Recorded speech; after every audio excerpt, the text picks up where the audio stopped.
Okay, so been a while since we've done one of these, especially really depressing considering the last one of these. I think I said something along the lines of this. So next time, hopefully we'll get through Heaven in 2 parts.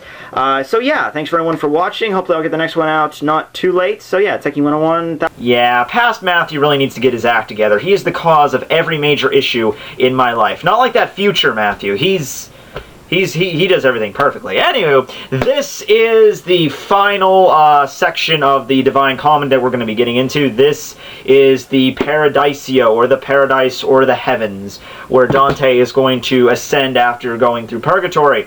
Now, I think I touched upon this in the last video a little bit, but this is where stuff gets really, really...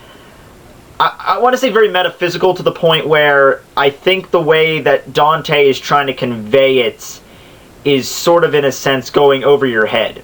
Because with it, the Inferno, it was kind of like he was looking down on the sinners as kind of beneath him, in a sense that they are, you know, sinners that have committed these terrible, terrible crimes and are paying for it, and Dante's kind of viewing them sort of like a cautionary tale, whereas, like, if I didn't get my life together, if I didn't get my act together, I was going to end up like them. So you can kind of relate to that, though. You can relate to, like, the conflicts of the human soul and everything there, you know, going on the path of your life and all the sins that you can accumulate over your years, and this is your final destination. So that kind of warned Dante of his sins. Purgatory, in contrast, was the way to repent, or the way you can purge the sins. And in a sense, whereas Dante kind of traveled through hell as just kind of an observer, he didn't really get tortured in any way. I mean, he was exposed to hell, and he was, you know, probably traumatically scarred for the rest of eternity, but he at least did not suffer the same torment. Like, when he traveled through the heretic section, he wasn't like, okay, time for you to get buried alive to see what it's like in a flaming coffin. No, Purgatorio was a little bit different, where he kind of did have to travel through and, like, remove each of the sins from, like the 7 P's on his forehead that St. Peter marked him. So Purgatorio was kind of a way that he could relate himself to being purged of his sins. Heaven is, in the perfect sense, the way Virgil put it, heaven is beyond human reason. Virgil can only take him through hell and purgatory, because those are the places that reside on earth in human reason. Once you start getting into the metaphysical and the theological, you know, that different universe, which we're actually going to kind of go into a different universe here, that's where it gets complicated. So heaven is basically divided in the as the planets. Remember, this was back in the 1300s, so they believed that the different stars, or the order of the stars, was heaven. Because they didn't know. There's no way that they could go up high enough to break the bounds of the Earth's atmosphere. I mean, that was even incomprehensible. Like, the very concept of the Earth having an atmosphere, like, that was something they couldn't really even comprehend. I mean, they probably assumed back then if they just traveled up high enough, they could just keep on going to the stars. They had no concepts of, like, the concept of gravity was in its infancy at this point, so they looked at the stars as something unreachable, something impossible to grasp, and because it was impossible to grasp, that was the abode of angels, that was the abode of God. So, the moon, I believe, it's not every planet, but I'm not even sure at this point in time every planet was even discovered at this point. Like, a lot of the outer giants are not included in this list, but basically the domain of heaven is split into 9 territories. The moon, Mercury, Venus, the Sun, Mars, Jupiter, Saturn, the fixed stars, and the prime mobile. And you can see how that was kind of jumbled a little bit, how it goes the moon, and then backtracks to Mercury, then goes to Venus, then goes backtracking to the Sun, then goes forward to Mars, then Jupiter, then Saturn. So the last 3 were kind of in order, but yeah, the Sun and everything, that's kind of jumbled around there. But then again, this was at a time when this was a geocentric point of the universe, where the Sun revolves around the Earth, right? And then the fixed stars, which is like another domain altogether. The prime mobile, which is basically like the prime mover. I think in Latin that would be a good representation. It might not be exactly what that is in Latin, but basically this is the outskirts of the universe, or right on the edge of our universe. And then after that, there's the abode of God, which is literally outside of the universe. Like, he does not reside in our universe. Basically, the logic here, if you... Thomas Aquinas was a major inspiration for Dante, I believe, because he actually appears in heaven, Thomas Aquinas. And Thomas Aquinas basically came up with all these truths that God exists. And one of the truths, I believe, had something to do with objects in motion have to be put in motion by some kind of prime mover. So therefore, God would have to exist. In order to create the universe, God would not have to be in the universe. He would have to exist outside of the universe, and then putting everything in motion in our universe. So we'll get to God. We actually meet God. And the way Dante interprets his being is very interesting. It's not like just the old guy with a white beard. You know, he is... you can't really even call him a he. It's more of an it, but we'll get to there. Alright, so first up, we take place at the Garden of Eden, where we have Dante meeting Beatrice, the angel that will guide him throughout the domain of heaven.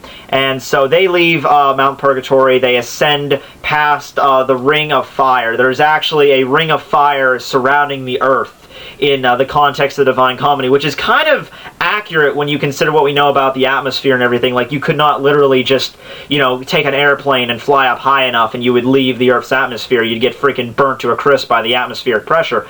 But, you know, the concept of a ring of fire, that's really cool. That's a good... Dante was onto some stuff here. So, the first stop they visit is the moon. And the moon is the first layer of heaven. And just to mention really quickly how you might be thinking, like, there's levels to heaven, because I bet you're thinking, like, I thought heaven was supreme bliss for everybody. Like, I thought heaven was just one area, like one plane of existence. How can there be different levels? So you mean there's like people in heaven that are more happier than others? Let me just say that happiness is not really the question that should be asking. Even in the lowest point of heaven, you're happy beyond description. Like, happier way beyond than anything that you could gain on earth. So the thing is not happiness, the thing is enlightenment. Like, how closer you are to the domain of the angels and the domain of God. The closer you get to the prime mobile, which is where the angels live, and the outskirts of the universe, which is God lives, the closer you get to those is more enlightened and more, you know, like just more one you feel with God. But regardless of that, you're always like beyond, you know, happy beyond the description while you're in heaven. Also in heaven, as with purgatory, they represented like the 7 terraces of purgatory, represented the 7 deadly sins. In heaven, it's the virtues. So I think the first 4 planets or the first 4 celestial bodies that we visit are those of the cardinal virtues, which are prudence, justice, and fortitude, and temperance. And the next 3 are the theological virtues that have to deal with, you know, God and a higher being, which is faith, hope, and love. So we'll get to those. But the moon is the first sphere, and that represents inconsistency, or the virtue of fortitude, I believe. So basically, with inconsistency, these are people that they took a vow of God. They took a vow to be one with God or devote their lives to God, and through some reason, not a fault of their own, they ended up straying from that path. And a good way for me to describe this, and this is going to be kind of dark, so I apologize, but a good way for me to describe this is a nun. Let's say you're a nun, and you take a vow of, you know, a vow to be with the church and to be a vow of chastity, and let's say that nun was raped. Like I said, it's kind of dark, I apologize, but at the same time, that's not a fault of her own, but at the same time, the whole chastity thing was kind of broken. She will still go to heaven, but she will now go to the moon, which is the lowest sphere of heaven. So, yeah, and there's also, that's the whole reason for the markings on the moon, because at the time, the moon was the celestial body that was viewable from the Earth the most. I mean, you could still view, you know, Mars and Jupiter, but you would need some kind of telescopic device. You know, everyday citizens to this day, you can look up and you can see the moon. And with the markings on the moon being very visible, like the Sea of Tranquility, all the dark spots on the moon, people wondered what those represented, what those are, you know, because once again, even the moon was something that beyond your reach, you could never get there. You could see it, and it was something that's kind of like the highest point on Earth, but you could never reach it. So that's why it's marked as inconsistent. These shifting faces of the moon represent those who took a vow of God but were unable to hold that vow throughout their entire life. So that would be the first sphere of the moon. And like I said, even though it's the lowest sphere, they are still taken care of. They're still, in a realm of complete bliss and happiness. Just because they're in the lowest sphere just means that they're furthest from their total enlightenment of God. Okay, next one is one of my favorites. This is the second sphere, Mercury, or the ambitious. These are those who lack the virtue of justice. And basically how this one goes is it includes people that they perform some great act of charity or justice on their time on Earth, but they did it for the wrong reasons. Let's say like a king, for example. Let's say a king was very kindly, and this king, donated all this money to charity, and he helped out the local, orphanage, and he gave food to the peasants, and this king was just a great guy in terms of he did all this great things for the community, but he did all that stuff not because it was the right thing to do. He did all this stuff because he wanted praise, he wanted fame, and he wanted people to shout his name. He's like, yes, King Heidenreich, we love you because you did all this amazing stuff. You're the greatest king ever. And the king's just like, yes, I am. You shall praise me because I am this great. So he did some really great things, and and his kingdom is definitely a better place because he did those things, but he did it for the wrong reason. He didn't do it because it was the right thing to do. He's like, I did these things not because of my own fame or my own glory, but I did them because that's the right thing to do in the eyes of God. No, he did that just because he's a conceited motherfucker, and he just wanted he wanted the praise for himself. So yeah, he still goes to heaven. He goes to the second circle, which is Mercury. So yeah, I like this side though. It's just like, even though you're not exactly a 100% a nice person, you're still nice. You're still cool. You might have done it for the wrong reasons. You might have wanted a little bit more praise than the average person, but once again, I think that's just part of the human nature. Okay, next is the third sphere of Venus, and of course, if you're a fan of Greek and Roman mythology, and we've seen so far that Dante clearly was, because he takes much symbolism and characters from Greek and Roman mythology. Venus is, of course, representative of the Roman god of love, goddess of love, or Aphrodite in the Greek mythology pantheon, and of course, Dante refers to this as the planet of the lovers. They had love. These are for the true lovers that, they were one with each other. They weren't too lusty, they weren't too crazy. They just lacked the virtue of temperance a little bit, which means simply in moderation. Kind of vague exactly what the difference of lack of temperance and full-on lust is. I'm sure there's probably a gray area there that I'm not getting. I think what they're trying to get across here in terms of temperance is that maybe they paid too much attention to love and not enough on other issues that was more important than love at times. Love, you like to say, oh, love triumphs all, but really there's some things in life that are more important than that. And maybe they paid too much attention to just being in love. They didn't care about anything else. And I think because of that innocence, in a sense, they went to heaven. But at the same time, they lack this temperance. They lack this moderation.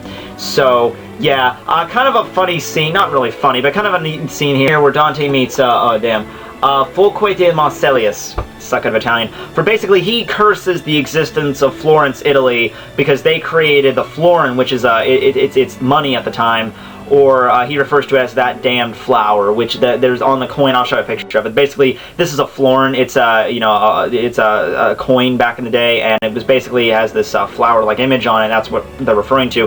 And of course, with the creation of this gold coin or money, where does money lead to? Money leads to corruption. Where does corruption lead to? The church. So that's why this guy's in heaven. He's corrupting. He's cursing the existence of Florence for corrupting the Catholic Church, essentially. So moving on, we have the fourth sphere, or the sun, or representing the wise, the noble, knowledgeable people, like the brightest minds that the earth ever had to offer, resides in the fourth circle of heaven. So basically kind of a flip-flop here. Whereas the last three dealt with justice, temperance, and prudence in like the opposite, like those who were deficient in those virtues, this one deals with all the positive examples of prudence, justice, temperance, and fortitude of these virtues. This includes Thomas Aquinas, Albertus Magnus, Peter Lombard, King Solomon is here, Dionysius is here, Then nobody else I really recognize. Richard of St. Victor, Seeger of Brabant, Bede. But King Solomon and Thomas Aquinas are probably the ones I recognize the most that exist here. And basically, I think this is kind of a grill session for Dante, because imagine being in a room with the brightest minds in existence. You know, you'd be a little maybe squeamish among them, you know, just be like, oh, okay, because like up to this point you've just been meeting people that have died and have sinned, and they're kind of beneath you. These are the people that are so far above you. It's not even funny. Basically, like these 12 major figures, they dance around Beatrice, and they basically represent the light of the world intellectually, or the knowledge of the world represented as the sun, which is of course the symbol of light and warmth. So that's what they represent here. And the final thing they mention here is the fact that King Solomon is here, because King Solomon was not a philosopher or any kind of huge intellectual, such as like Thomas Aquinas wasn't a philosopher or anything like that. King Solomon was placed here solely for kingly wisdom. You know, wisdom, like he was like the best king in order how to run a kingdom and command your subjects and allow your subjects to like you, and how to properly deal with conflicts and everything. Like in terms of kingly knowledge or knowledge of leadership, he was the man. So that's why King Solomon's here. And of course, King Solomon, I forget the exact verse, or it's the New Testament, Old Testament, but he was the one, of course, the iconic person who, you know, split the bread. You know, like two warring brothers, I think, came before him, and they were fighting over this loaf of bread or something, and he like just divided it between them and just had it like it's like, so very basic, very kindergarten-y type solution to a problem. It's just like, oh, you know, Dave and Jeff, you're fighting over that candy bar. Well, here, you can both have a candy bar. Of course, in today's society, they would still fight because they wanted the whole candy bar, but, you know, back then, I guess it was a good lesson to learn. So next up, last one I'm going to cover in this video is the fifth sphere of Mars. Now, if anyone is a fan of Roman mythology or Greek mythology, you know Mars is Ares, or the god of war. So you might be thinking it's kind of like a hellish landscape. I thought Valhalla, you know, this is the symbol of Valhalla, where warriors go to fight for eternity. Which, you know, I never understood about Valhalla. I understand the concept, how if you're a Viking and you go to the afterlife in Valhalla, you get to fight and drink and eat forever. I always imagine that would get boring after a while. Like, I can imagine the best thing, like the most favorite thing I like to do in my life. I can't imagine doing that for the rest of eternity. Like, even if I mean, I understand they're battle-hardened warriors, they're grown up to love battle, but I just never, Anyway, okay, but no, this Mars is representative of the warriors of faith, those that fought in wars or conflicts or battles in the name of God, and they died. So they receive a very high honor by going to the fifth sphere of Mars, the warriors of faith, as Dante puts it. And even to add on to the sort of religious imagery here, the lights of these souls reside on Mars make a cross. So just to represent like their honor bound of faith, like they fought in the name of God and they died in the name of God, and that's where they ended up here. Of course, because we're talking about warriors of faith here, the Crusades are definitely mentioned. There was a member of the Second Crusades, Cassiagida, who fought in the Second Crusade. Also, interesting thing here, I think I mentioned this before, is that the Divine Comedy, in the context of the book, the context of this book takes place in the year 1300. I believe the actual book was written by Dante Alighieri several years later, so he writes it, I don't think it was too much later in his life, but it was like maybe like 5 or 10 years in the future, so he writes it around 1310. The context takes place in 1300, so in a sense, Dante can kind of allude to things that are going to happen in the future. Or if, like, you know, like if a city were to fall, he could have angels or, you know, Virgil or Beatrice or someone allude to the fall of this city, because it really is going to happen, because Dante, in the context of the book, does not know yet, because it's only 1300s. So that's why that's the interesting thing that they bring up here, the fall of the city of, I think it's the Republic of Florence, I think, changes. Then again, this takes place back in the, medieval eras where, cities rise and fall every other Tuesday. Last thing he sees here before heading off to the next sixth sphere is symbols of warriors of faith, some actual warriors such as Joshua, Judas Maccabeus, Charlemagne is here, Roland, and Godfrey of Bouillon. So, and then he ascends to the sixth circle, which is Jupiter, or the just rulers, which are the just kings or the dukes or commanders of a certain kingdom. So that's where I'm going to end it right there, though. This was a decent episode here. Took out about a sizable chunk of heaven. So next one, we're having the 6th, 7th sphere, 8th sphere, 9th sphere, and then I keep saying spear. The 9th sphere being the primordial, where the angels reside, right on the precipice of the universe, and the 10th, or it's not really a sphere because it's outside of the known universe, and this is where we get really freaking hard to describe. It's just like he's like this place, though, saying this place might not be accurate because it's not in our universe, although in might not be accurate because, see, it's all very metaphysically and tricky to kind of refer to it, but the 10th circle, let's just say it, is the Empyrean, or the Emperor, where we'll meet God. So next episode will be the last episode of the Divine Comedy. Been a great fun explaining all this stuff to you guys. I've been trying to figure it out. Like I said, this episode might have been a little bit more random, or me just reading off of the Wikipedia page, but like I said, this one was a lot harder to understand than the previous ones because it's not set in stone like it was in heaven. It's not, in hell or purgatory. It's not just like this level has this type of sinner, this level has this type of sinner.